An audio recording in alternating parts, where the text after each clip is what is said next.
தூய திருமுழுக்கு யோவான் ஆலயம், கரையான் சாவடியிலிருந்து பிச்சைமணி. தந்தை, மகன், தூய ஆவியாரின் பெயராலே ஆமேன்.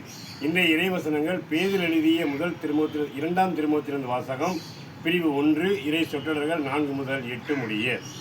தீய நாட்டத்தால் சீரழிந்துள்ள இவ்வுலகை விட்டு விலகியோடி இறைத்தன்மையில் நிலைத்திருங்கள். இதற்காகவே ஆண்டவர் உயர் மதிப்புக்குரிய மேலான வாக்குறுதிகளை நமக்கு அளித்துள்ளார்.